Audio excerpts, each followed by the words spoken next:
Hello and welcome everyone to another episode of the Climate Podcast. Today we have a very special guest with us, the man, the myth, the legend, me and Ibrahim's cousin, Dhafer Zahedan. Welcome to the podcast. Thank you, Claravian guys. Thompson, Yes, boy. sir. Claravian Thompson. Claravian Thompson, yes, sir. Do not be fooled. This is not Clay Thompson. Yeah, sorry. Go ahead. I appreciate you guys having me on. I know I was bugging you guys about putting me on. I was excited to be here. I love the game of basketball. I can't wait to get this thing rolling, y'all. Sure. But you didn't even have to beg. You were already on our list when we were brainstorming this podcast. Facts. You were already on the list. I appreciate it. Facts. Um, We plan on oh, having you inshallah, back I'll on just once think of your twin jumps on. So we should be good. Yes, sir. Okay, we're gonna throw you right into it. Dhafer, tell us the craziest smack talk that you've heard on the court. All right, the craziest smack talk. I would say so. I'm in an adult basketball league with my brother Dahoud as well. Um, so the way the league works is whenever there's players that can't necessarily find a team they want to play, they pretty much make like a free agent team that needs players, and they'll throw them on that team for that season. Yeah. So there was a season where we only had like 6 or 7 players, but we usually play with just that amount anyway because all of us kind of want to play and we don't want to be sitting on the bench or whatever. But they end up throwing this dude on our team. So I'm not going to use no names just for the sake of the story. I'll just give him a random name. We're just going to call him Nick. That's not his name, but whatever. So this dude, Nick, he honestly wasn't bad. He was a decent player. Let's just say talent-wise, he was pretty good, but his IQ wasn't the greatest. So he played with us for like one season, and then we ended up losing in the playoffs. Let's just say due to some, I'm not gonna put all the blame on him, but he made some crucial. He said Some liability. crucial turnovers, right? Crucial plays, crucial turnovers, and then we ended up losing in the playoffs. So then the following season after, we didn't pick him back up on our team. We kind of just went our separate ways, and we kind of had a little bit of tension throughout that season before, and whatever, we just let it be. Went our separate ways. The following season, he ends up being on another team that we end up playing against, and we haven't talked to him since that. So we just kind of let everything go, whatever, just carried on. And then we played against him. I was actually having like one of my better games, probably like ever in that season. So I'm kind of feeling myself, but I'm just keeping to myself. I'm not saying nothing. And I'm guarding him throughout most of the game, and he's whatever having just a whatever game, not too bad, not too good. And the hood's on the bench at this point, and me and that dude on the court. So that dude is like dribbling, and I pretty much forced a turnover on him. I think he lost the ball and went out of bounds. And then the hood's all like sitting on the bench, tells him, he's like, "Oh yeah, that's why we dropped your weak ass," or something like that, right? No! Yeah. And I'm like, I looked at the hood like, even though like I understand that, I'm like, he shouldn't have said nothing. So that dude kind of looks at the hood. He's like going back and forth with the hood, and whatever. The refs were kind of just like getting into it, just like whatever, like whatever, like separated them, whatever. And then the game's carrying on. At this point, he actually like started to play better as he got more motivated and stuff. And I was guarding him, and I'm starting to play better as well, even though I was already having a good game. And we're kind of just going back and forth talking after each play. And Oh my God. it was the refs are noticing this too, and they're trying to tell us like, "Oh, chill out, this and that." So there's one play towards the end of the game. There's probably like 5 minutes left. He gets the ball in the corner. He's gonna shoot a three, and I closed out. And as I closed out, he pump faked and drove by me. So I wasn't intentionally trying to like hurt him or foul him or anything, but I purposely grabbed his jersey because he kind of blew by me. He's gonna get an easy layup. So I purposely fouled him so that he wouldn't get an easy bucket. And then he started saying stuff to me, and then the refs are all like, "All right, that's it, this and that." And then we both got ejected out the game. And I'm like, I didn't even start this. It was really Dahoud that kind of had him got him going. And we weren't even saying anything to each other the entire game. So pretty much, yeah, we got ejected, and we kept talking smack forth, back and back and forth. And then we ended up still beating him by like 16 or 17. But that was this is one of the crazy things. I'm like, this man who instigated, and then yeah, it got me ejected out the game. The man could not hang at all. Sounds Well, like a dude. Like I have more too, but I don't want to all the time. all good, all good. Like you said, you played in basketball leagues. I wanted to ask you, is there anyone that you model your game after? How did you develop as a player? And just for everyone listening, Dahoud and Dhafer are some of the best pickup players I've ever seen in my life. Definitely got to give them props. So they're Facts. not scrubs, I promise. They're not like me and Ibrahim. All right. So Facts. No, Facts. I appreciate that. I wouldn't necessarily say there's one specific person. Honestly, just like growing up, I watched a lot of highlights and stuff, of course, that just somewhat helped model my game. But I wouldn't say there's definitely anyone specific. Of course, D Rose is my favorite player growing up, so he was Yeah. always somebody I watched. Even like Heinrich, because my era was the Baby Bulls era, even before Derrick Rose got drafted. So Heinrich was someone I always looked up to. Tony Parker. Alcione. Tony Parker, being able to just like move the ball around and come off screens and just shoot that mid range, I definitely picked that up as well. But yeah. I would say those are two that I Okay. definitely modeled after. And then I just want to mention you do play point guard, and you're like what, 6'3"?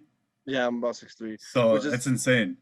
Yeah, it's crazy because for my whole life, you guys know I was super short, and I really didn't. Yeah. My freshman year of high school, I want to say I was like 5'1", or no, like 5'3". I'm sorry, 5'3". And then by the time junior year hit, I started growing. But I didn't know I was gonna be this tall. I'm the tallest in my family, but I kind of had a feeling I would grow because my feet were always big for some reason. Like I'm like 5'3" with size 11 feet, and they're like, "Why are your feet so big and you're so short?" And then I grew into you know them, what they so. say about men with big feet. Anyway, they wear big Big socks. socks. What was, what was I gonna say? So you mentioned Derrick Rose. I want to take a pause. If everyone wants to talk about what they're wearing today, why they got their backgrounds, we'll start with my boy Dhafer. Yeah, of course. I told him I'm wearing D Rose. Like I said, let me stand up. But D Rose, Sir. hometown Sir. hero. Like I said, just growing up, he was pretty much in my lifetime probably the greatest Bull of my era, because I was a little bit after the Jordan era. I would say, yeah, he's definitely the youngest MVP ever. So I definitely have to rep him, man. For sure. And the White Sox in the background. Also the White Sox, and Southside till I die. Southside till I die, of course. And then I got the little D Rose poster as well right there. You're a real Southsider too. You actually grew up in the South In the Side of South Chicago. Side. So Correct, that is correct. you ain't no fake Southsider. Like Not those people who say I'm from the South Side, but they actually grew up in Naperville. Yep. Bro. Exactly. All right, so I got the legendary CPSA 50 jersey from high school. You already know what it is. If And anyone obviously remembers, repping the CPSA Thunder. if anyone remembers, episode 1, I showed you guys my number 50 jersey. I said I wore it because of Ibrahim. That's the jersey. Yes, sir. Sir. Well, me, like I said, I didn't bring any jerseys to campus, but I'm wearing my Illinois shirt. Of course, I got the Nice. Kobe and Jordan in the background.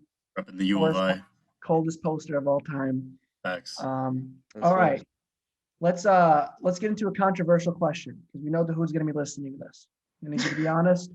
I hope this doesn't break up your family or anything. 1v1, Dahoud or Dhafer? That's honestly tough, and of course he's gonna be the type to say him, and I'm gonna be the type to say myself. But honestly, I feel like it goes either way. Okay. He's definitely, I would say, a more consistent shooter than I am. I tell people this all the time. It bothers me, like I'm jealous of it, to where this dude could not pick up a basketball for like a month, and he'll just walk in the gym and just start hitting threes like nothing. And I'm like, I have to get into a rhythm, and then I'll start heating up. But he definitely has that. But I have the height. Man. He kind of gets frustrated because when he guards me, I call a foul on it because he reaches a lot. And when he reaches, he'll like ram his shoulder into your chest. Yeah. And he'll lose the ball and he'll say it's clean, but in my opinion, it's not. But like I said, I'll say me, he's gonna say him. But Okay. that's how it's gonna go. So we're going to get into a topic that we always often get to, and we're with you and Dahoud. We're going to get into a what if segment. We're going to talk about some what ifs. We have a list of players: Derrick Rose, Brandon Roy, Grant Hill, T-Mac. I guess my question is to you guys is like, which one is, or if you were to rank those 4, which ones are like the biggest what ifs, and talk about, what you think those people's potentials were. Go ahead, Dhafer. We'll start with you. All right. So I'm gonna rank them first. Yes. It's definitely difficult. I would say, at least for Grant Hill's sake, he was kind of a little bit before my era too. So from my research and what I've seen with highlights and what I've heard, I don't think this is accurate, but people were like, oh, this guy's going to be the next Jordan type. And I feel like he did have that talent, but he was definitely a really good player nonetheless. And it was unfortunately cut short by injuries, but he definitely did have that skill set. Derrick Rose, I don't mean to be biased, but I got to put him on top just because he's the youngest MVP ever. And what he was able to do and change the franchise with the Bulls team and lead him to the first seed in the conference, and then just get hurt, and then everything kind of just went downhill after that. And it was consecutive injuries too. And I have the utmost respect for him because a lot of people that would be in a situation after getting hurt that many times would have just retired or got hurt, and he just kept going. And people are going to say, of course, he may not be the same player that he is, but if you honestly look at his numbers and see what he produces, he's still a really good player in my eyes. It's just I feel like he needs to find the right role and right team to fit on. Facts. And he's still hooping, man. He's still playing at like a decent level. Obviously not MVP level Derrick Rose because of his athleticism and this and that is gone.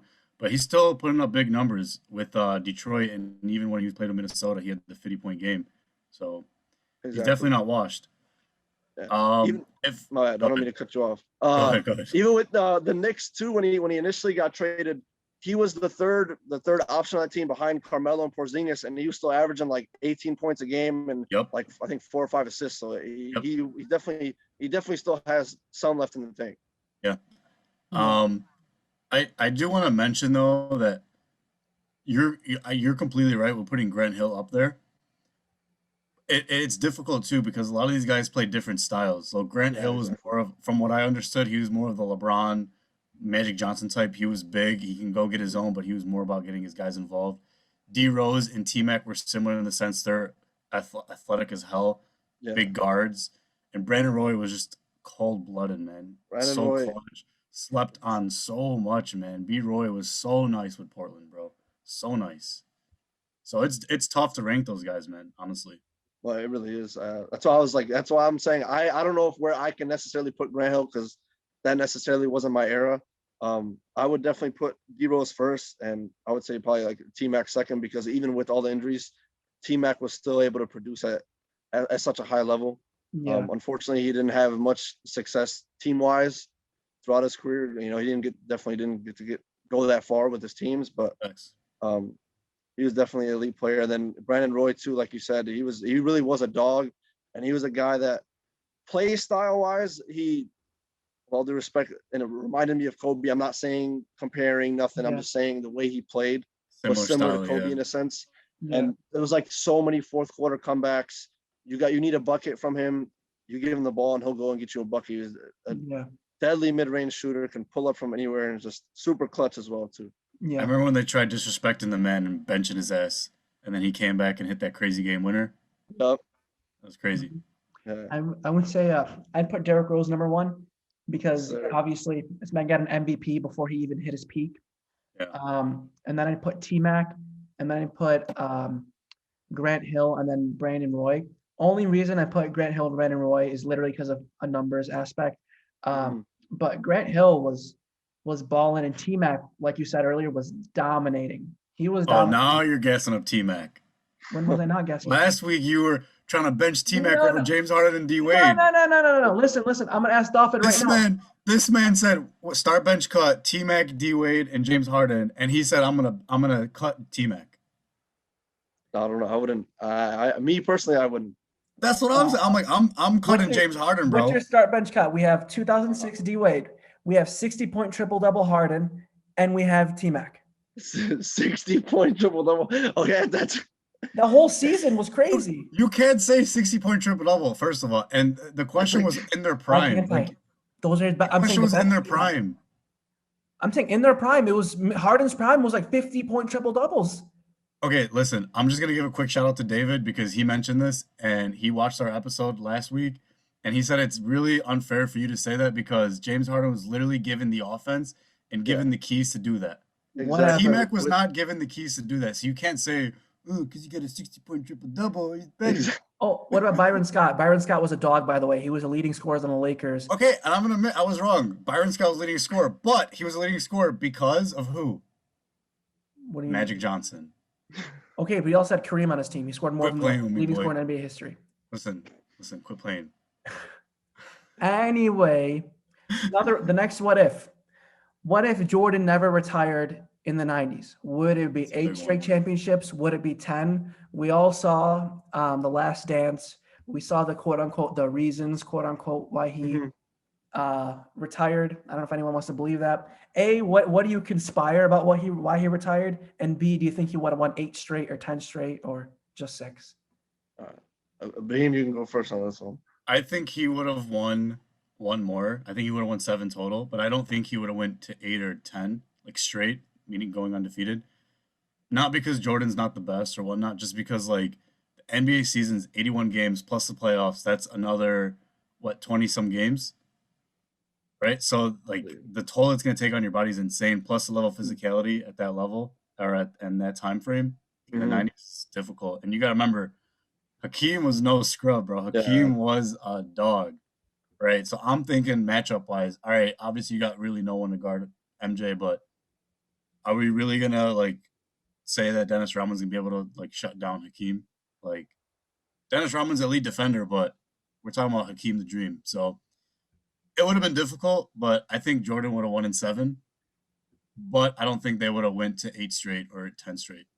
Maybe they would have won 7 total.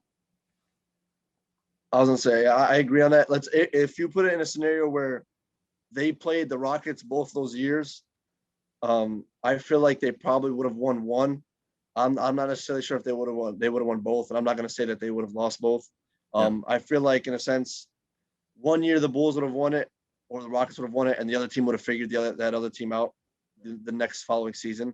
And yeah, the Rockets were no joke with even Clyde Drexler too. You said there's no one really could guard Jordan. I know Clyde Drexler wasn't definitely couldn't guard Jordan, but he was definitely an elite player that no one really ever talks about too. He's one of the best shooting guards ever, and I feel like he doesn't give us credit, but I feel like the Rockets probably would have took one. So I'll give Jordan the Bulls 7.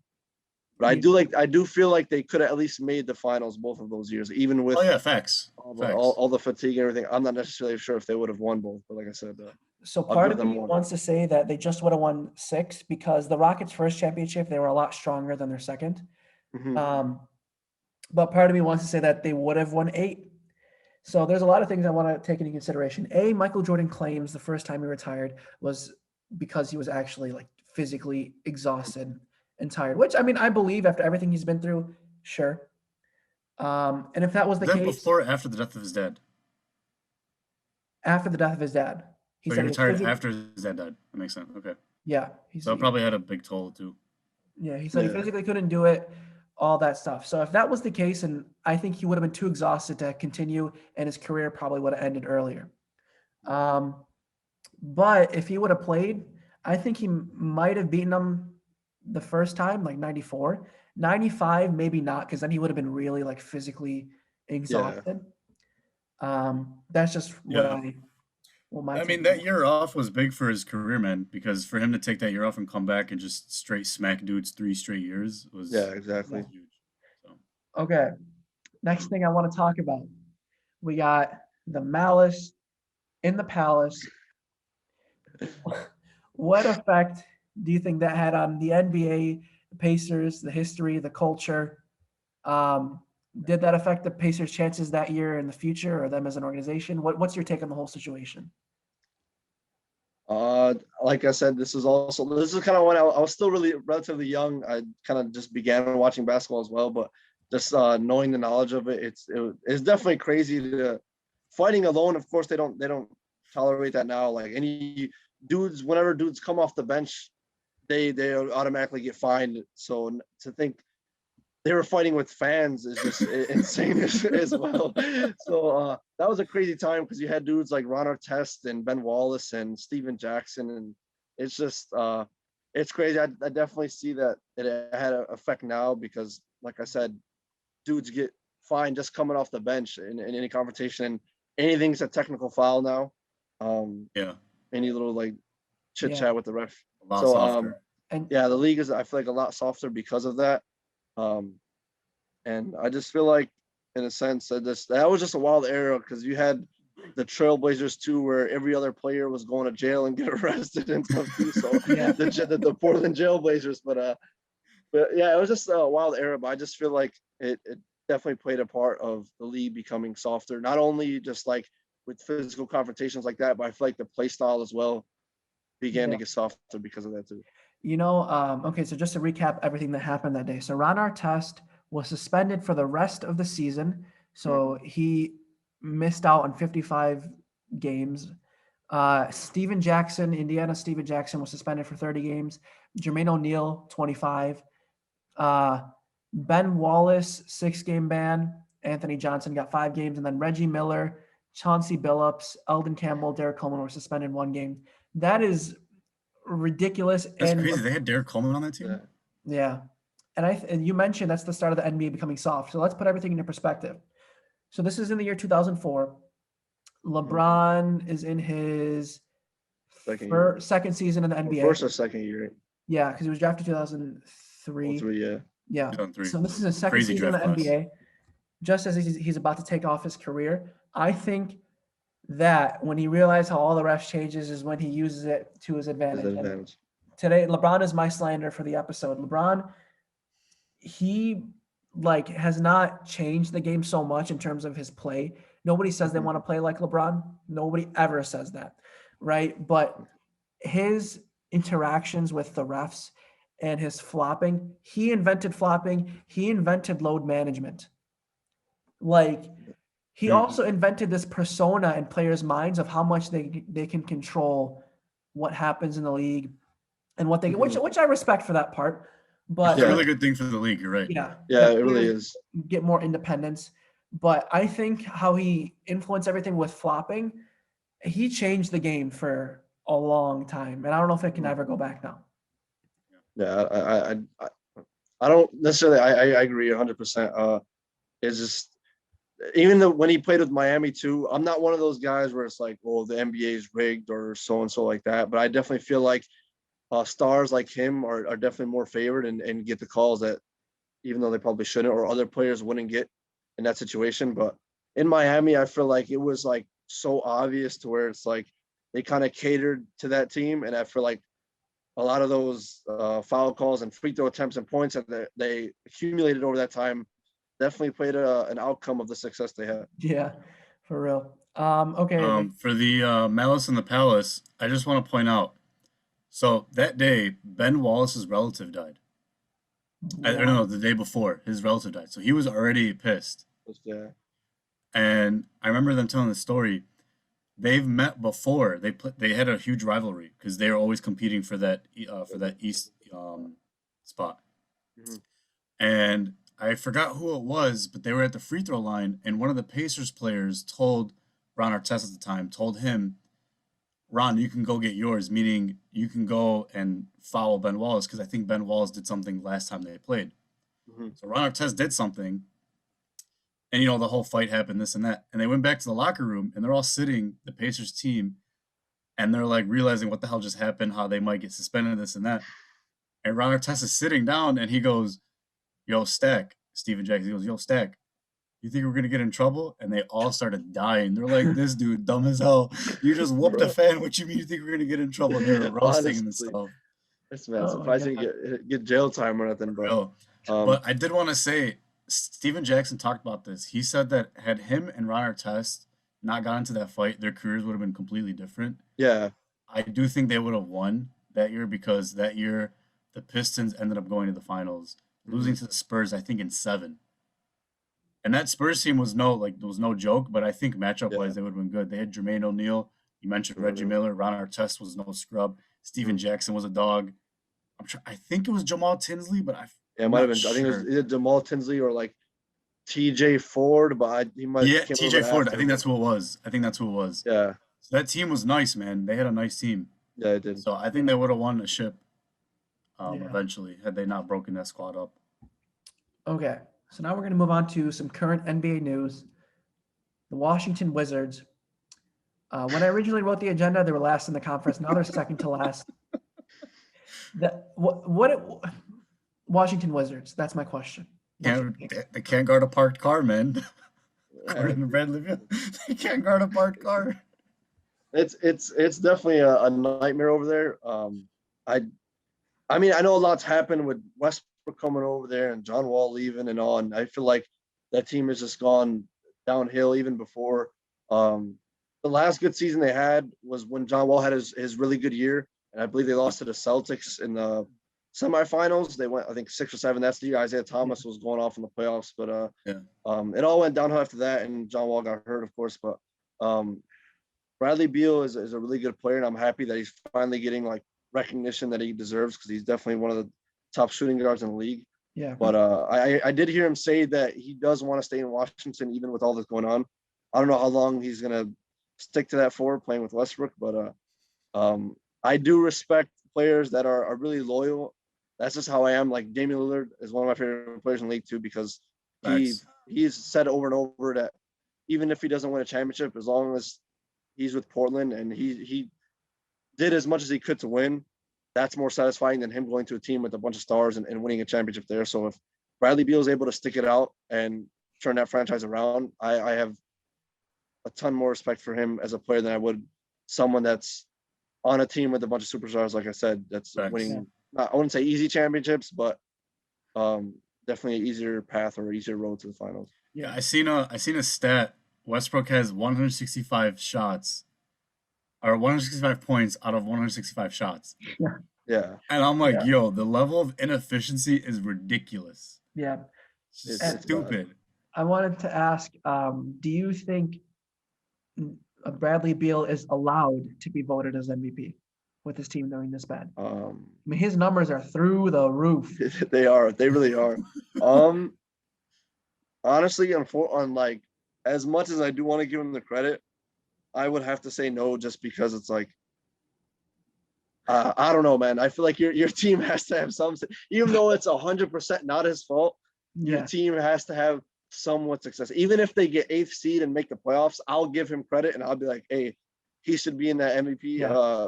He carried in that team. that talk. But if you're at the bottom of the league, I don't know. I don't think I can give. We got to remember also is they have a lot of players out. Yeah, they They do. have Hachimura, I think that's how you say his name. Yeah, The The he's big a man good dog from too. yeah, and then Ryu they have Hachimura, I believe that's how you pronounce his name, but he's yeah, really good too. and then I think Thomas Bryant also got injured. I mean, Mhm. he's not like a crazy guy, but I mean, he's their big man and they count him Yeah. in this and that. So they're lacking a lot of people. Yeah. Um, I mean, team's all messed up. and what's his name hasn't been doing well in defense at all. Danny Avdija. Also, people have been saying he hasn't been getting a lot of minutes. And they're Maybe one. started. No, it was earlier on in the season. Then when they started him, he just didn't help. What's his name? Thomas Bryant was doing decent in the beginning, and then he fell off. Mhm. Anyway, speaking of MVP, Embiid and KD have been coming across as front runners right now.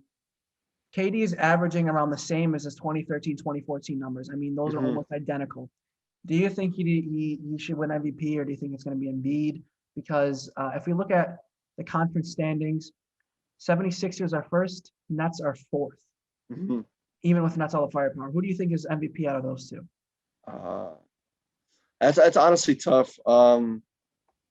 Honestly, I would favor towards Embiid just because I would say he's a big, and I feel like it's definitely harder in his sake to produce the numbers he's producing and have that team success. The 76ers are a good team. They have solid all around players, but just to go up against Brooklyn with, I know KD's numbers are elite and all, but I feel like that franchise is going to end up being a mess too. But that's a whole other conversation. But I would favor towards Embiid just because he kind of has an older style of playing too, and the style has changed definitely with a faster pace and a more 3-point shooting Yeah. type of style of game. He still kind of plays that old school style of basketball. So I would favor towards him because I think it's definitely harder for him to play Yeah. to produce the numbers he's producing. That makes. What about you, Breen? What do you think? I'm going to Embiid, man. For literally like the exact same reasons Dolphin said, but quick story is so when Doc Rivers went to the 76ers, he talked about how one of the first things he did when he went there was he established and made sure that everyone knew that Embiid was the guy, and and that the offense and everything's gonna go through him. And like, yo, you see the numbers now, and it's the proof is in the pudding. So Yeah. with KD, we kind of expect it, and I'm not saying he's not putting up MVP numbers, but Joel Embiid has been playing out of his mind. Yeah. Best career yet. So What I think will happen is Nuts will finish in the top 3, and if they do, KD wins because of the media. Literally just because of the media. Yeah. I still think Embiid yeah, deserves it unfortunately, more. it is a popularity contest sometimes. It is. It most definitely is. If Nets finish top 3, they might even end up with second. Maybe, who knows, maybe even first if they finally figure whatever the heck they're doing out. I think Kevin Durant's going to end up winning, even though I think Embiid deserves it for everything that you guys mentioned. He's on a tear. You know. Okay. We are going to move on to our quick hitters. I know, Dhafer, you are a connoisseur of music. Do you have a top 5 music artist, maybe even a top 3? And then what I wanted to ask you was Kendrick versus J. Cole versus Kanye. All right. So you said top 5 or top 3. Is it this is my favorite or all time or Who do you Your think are the favorite. best all-time Your favorite. favorite? Yeah, your favorite. Yeah, don't matter. okay, my favorite? Definitely it's difficult, but of course my boy J. Cole. I'm a huge J. Cole fan. My boy's number 1. It's definitely tough because I feel like it's in a sense it's not always changing, but I don't know if everyone else is like this, but there's times I go to like different phases of artists where I'll be like stuck on artists for a decent amount of time, and then I'll go to another here and there. But just to throw some out there, of course, Kanye. Also, just growing up, I've always listened to him. Always been a big fan of him. Like just him being from Chicago as well. We're not going to talk about his side political views, but as an artist, definitely been a big fan. Yeah, exactly. He's a genius. And the thing is, like with Kanye, I feel like, of course, music's always changing as the eras go on, and I feel like he's definitely been probably the top artist I know that's been able to adapt to that style of music. And you can hear his music change. Like there's a lot of rappers that they're older, but they'll try to adjust to that new style of music, and their music doesn't hit. Yeah. But Kanye's able to do that. He's able to adapt to that music, and it sounds like the newer style of music, and it's actually really good. Of course, I still prefer his older type of music, but his new music compared to others artists out there, his definitely still one of the best out there. So I definitely throw Kanye out there.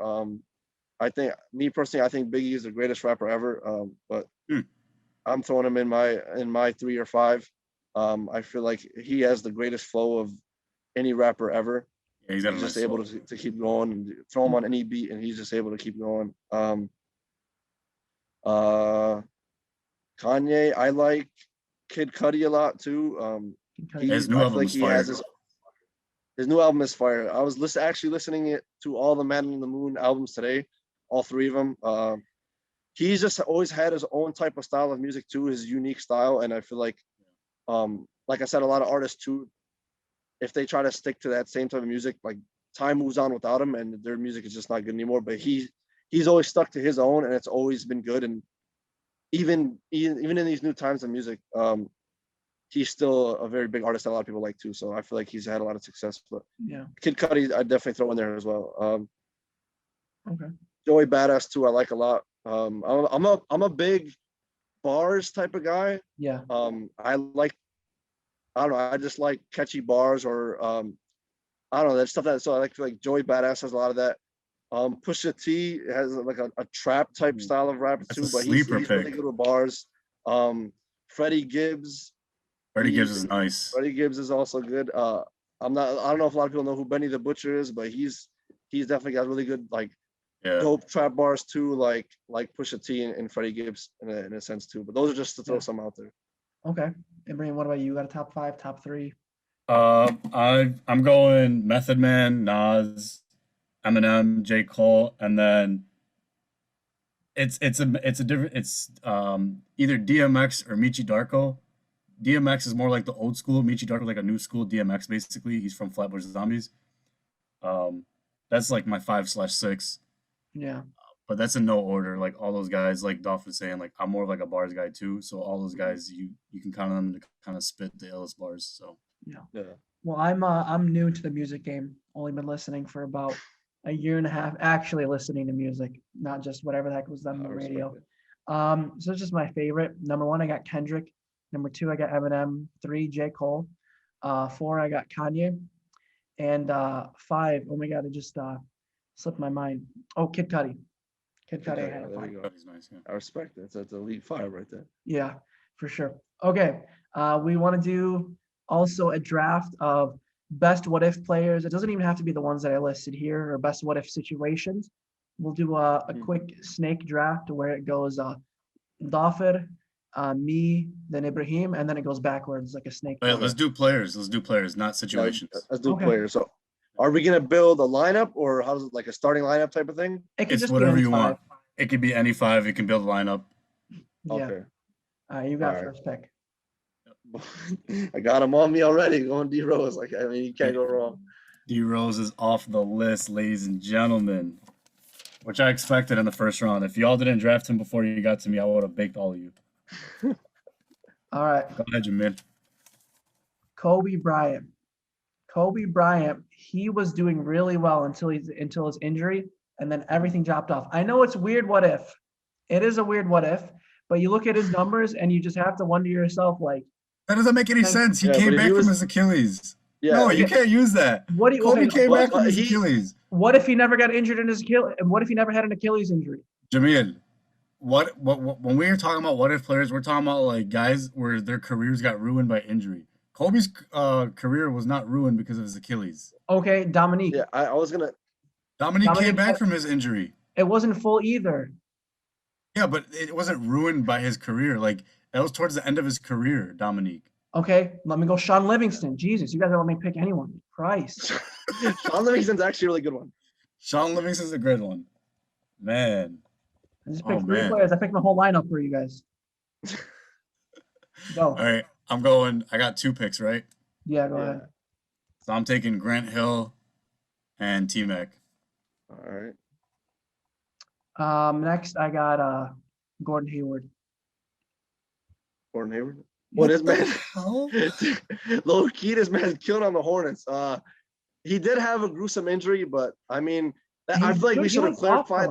2 Bro, years. you picked him over Penny Hardaway, Brandon Roy, Chris Webber. Like I'm gonna keep going and Hold on, some reason. He was, dude. All right. uh, So Grant Hill, T-Mac are gone, Gordon Hayward's gone, and then Sean Livingston's gone, and D Rose. So No, I'm T-Mac gonna take my boy Brandon Roy, Okay. and then I get another pick. yeah. I'm going my boy Yao Ming. We Yes, didn't mention thank you. Yao That one was Ming. Thank you. Yeah. Yao Ming was elite too. He's definitely one of my favorite players to watch too. Just like Yep. that man was a dog with using his height to his advantage, but he was able to stretch the floor too. That's why I feel like he was Facts. so good too. But Yeah. Facts. I will remind you, what's his name was on the cusp of us being a superstar, Gordon Hayward, before I get injured, but y'all want to clown me for no reason. Anyway, I'm next pick, I got Paul George. What, dude? This look. doesn't make sense. Paul George's career was not. Yeah. Whatever. we're not whatever. clowning you because of the picks. It's more so of they came back and still had success, but it's more of like This man. like they're still playing as I would say at least they're still showing their old self in a sense. Like Jamil. Paul George and like Sean Livingston, yeah, but Gordon Hayward's like he's doing pretty well with the Hornets. Maybe not the Celtics because I feel like he just didn't fit that system. But Yeah. yeah, just like I feel like they've still had decent careers and they're still mean- going. But I mean, I'm not tripping. That's your big. I mean, T-Mac had a decent career. No, Yeah, T-Mac's that's true, career but- was he had a decent career, but it would have been way better if he wasn't injured. Way better. Oh, what's his name would have been better too. Gordon Hayward. His would have been really good if he didn't. But get it's like it career. happened so recent. It's like What? He was on the Whatever, dude. cusp of superstardom. You know, y'all are ungrateful. I feel like it was more so of him. I feel like he should have just stayed with the Jazz, but this I man didn't- wanted to go to the I didn't know the requirements that had to be before 1980. Okay, go ahead. All right, I'm going Penny Hardaway and Chris Webber. Okay. You're picking people with solid careers, Ibrahim. Like I don't get it. No, they really have not had solid careers. I'm though. picking Greg Oden. He was a big what if. That's a good one. That's a That good one. is a good one as well. All right. So I get 2 picks again. I have D Rose and I have Yao Ming and Brandon Roy. All Yeah. right. I'm going with another Chicago hero, or not hero, hometown Chicago kid, Jabari Parker. Ooh. That boy. I feel like he still has stuff left in the tank. He's just not in the right system, kind of thing as well. Facts. I feel like the Bulls also kind of not ruined his career, but they definitely didn't make it any better for him. Jabari. So are we going a position type of thing? Because I feel like that affects my. No, you can pick whoever. All right, I'm going Bill Walton. I know he is an MVP, but he got hurt after his MVP season. Yeah, that was a good one. The same. So I'm going Bill Walton. Ibrahim, you're muted, by the way, if you know that. Okay. I'm going to pick a person who technically didn't even make the NBA, but he was such a big what if. He had a 30 for 30 named after him. Benji Wilson from Chicago. He was a huge what if. And also there was this one guy who, I don't know if he got killed or he died right after his draft night, drafted to the Celtics a while back. I don't know if it was an overdose. I forgot his name. I know he was a big one. He was like the number one pick. Benji? Yeah, Benji Wilson. He picked Benji Wilson, but there was another dude he's talking about that got drafted by the Celtics. I forgot what his name was. Len Bias. Len Bias. Yeah, Len Bias. There you go. He died of a drug overdose. Yeah. All right, I'm going. So you drafted Benji? Yeah. That's a good pick. I had that on my board. That was a good pick. All right, since I have one more pick left, I'm gonna go. Let me do some honorable mentions though before I draft my guy. So Bill Walton. Because what if we're gonna draft him? No, you guys have 5 already. Oh, okay. All right, never mind. Oh wait, no, you don't. You have 4. Never mind. I'm not gonna say them then. All right, so 5. I'm gonna go. I'm going. I need a big man. Well, I got Chris Webber. No, I'm gonna go big man. And I already know you guys are not gonna draft this guy, so I'm gonna leave him on the board. I'm going Bill Walton. I just said Bill Walton. You drafted him? Yeah, he drafted him. You were muted. I don't know if you heard me. I said he got hurt after his MVP year, but his career was the same. Pick. Damn. Okay, then I'm gonna go. All